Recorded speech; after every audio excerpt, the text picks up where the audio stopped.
This is a very clean Honda Fit, and the customer who owns it gives very thorough, good notes to the service writer with the past history. I like these kind of customers. And so it's been to the dealer twice. They couldn't find it. I can't remember the rest of it. The long story short, it has a history of leaks and not being found. And if you look at how clean this old Honda Fit is and look inside, you know he's a very detailed person and he likes things done right. So first off the bat, if you're a technician, do not move the car. Do not start up the car. Where the car has been sitting, leave it there. Don't take it to your stall. Bring your refrigerant leak detectors to the vehicle, but do not move the vehicle, because the vehicle has been sitting, and if there's a small leak, the refrigerant has been building up in that area of the leak. So it'll be strongest by sitting for a few hours. Then, if you start the car and you move it, you blow air through the hood, and if there's any refrigerant sitting around the compressor or building up somewhere, you've just removed that. And then because it's small, when you do your leak check inside your shop, you might not find it because it won't be there no more. Right now, if there's a small leak in the evaporator, the refrigerant will be slowly building up in the HVAC case, a very light amount. But if you start it up and the fan is on and it brings in fresh air, it'll just flush all that out of there, dilute it down to the point where your analyzer can't fit it up. Another good thing is that because if it's sitting in the sun like this, the windshield's this way, a black dash, it heats up. There's a natural convection that as you heat up in the top, but it's cooler in the lower, it makes a flue effect, a chimney effect, where as the case gets hot and the top of the rails get hot, air flows upwards, a little bit of fresh air flows downwards at the lower where it's cooler, and it goes up through the case and it comes up. You know how they tell you refrigerant is heavy and refrigerant goes down? But if you have a chimney effect, what's called a flue effect going on because of thermal convection, then you get the opposite. The refrigerant will go up. So let's see what we got here. Let's go down low where you'd think refrigerant will come. Okay, now let's go up high to the vents. Bingo! Get that in there. God damn it. There we go. We got a little something. And it looks like I gotta check this one out. Why do we got 0 there? Come on, different setting. Let's see. We are on cloud hunting and cloud hunting. Now, you see why you need more than one instrument of the same time? I gotta change the filter in this one. So there's a little filter up in the tip, and it'll slow down its reading or make it so it doesn't read. So I know I gotta change the filter in this one.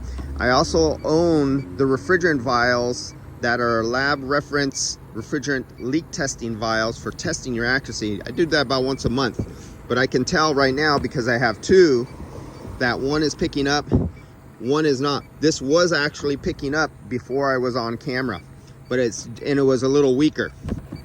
So that shows you, if you don't have 2 of something, you will never know. If you don't have refrigerant test vials, you will never know your leak detector. It'll be like this one. This is a good leak detector, but I gotta change the tip.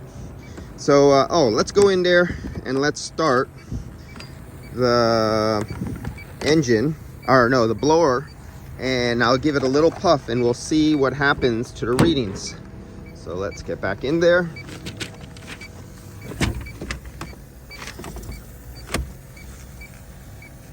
And we got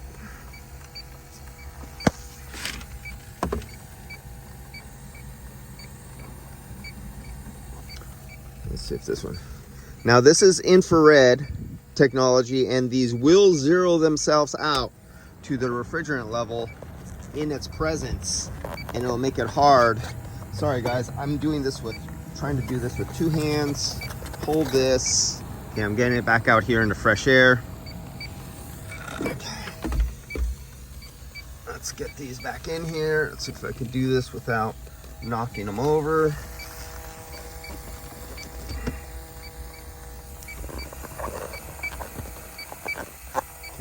Key in the ignition.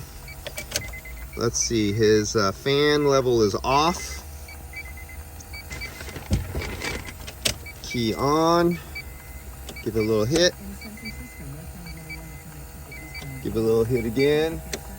I felt it on my face.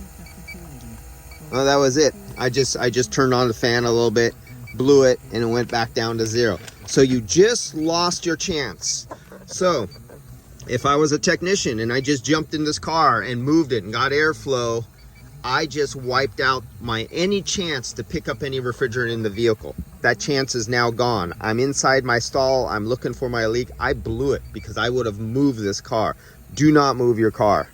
And you do want it on recycle. That's the best way, because when you're going to move it, let's see, got on, face, recycle, maybe AC, and that's it. There's no more. What I'm doing is, if you see the light there, I'm just clicking, getting a little bit of air moving, but it's now diluted. But we know we have refrigerant coming out from under the case. So let's go under the hood, which I should have done first before showing you that. But that's what happens when I concentrate on making a video instead of my work, and I get distracted. I'm one of those ones, if you distract me, I make mistakes. I'm one of those categories of employees. You best leave me alone, let me do what I do best, and don't disturb me and keep pulling me off. Well, most everybody's like that, and some are better than others. We can see it right away. I could see that there's a green dye in there. You see that little tint? So that's a good thing. So there will be evidence of, supposedly, not all the time, but a little oil residue and dye on the evaporator. I'm gonna go look down at the drain, the condensate drain underneath the vehicle, and to see if I could see some dye from dripping down. If it's a real big leak, we'll see it on the inside of the tube dripping down. What else? Oh, he was complaining of it getting too cold and I think freezing. Now, there are situations where you get low on refrigerant, and in higher humidity conditions, you will freeze the evaporator when the refrigerant gets on. We don't see this too often in automotive, but it does happen. And he explained that this is happening to him. So that was another thing. Oh, and the customer said, the dealer said, and they replaced a leaking O-ring on the condenser. And I'll get down there and I'll look for that. So I'm gonna go get my UV light and go hunting.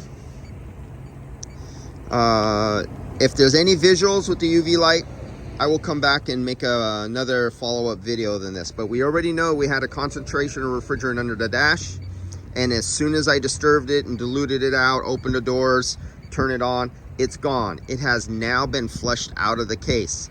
And apparently the leak happens at a time, and it's so small when it's stagnant that it doesn't build up in a short period of time. And if I go to, after running this, leak test this again, I'm not gonna find no more traces, because I wouldn't have found it if I moved it. This is why I don't move it to the location to get tested. I test it in the location it is parked in. All right, see you guys later. I hope this helps somebody and it explains some scenarios that happen sometimes. And if you didn't know that, you just learned something today. See you guys.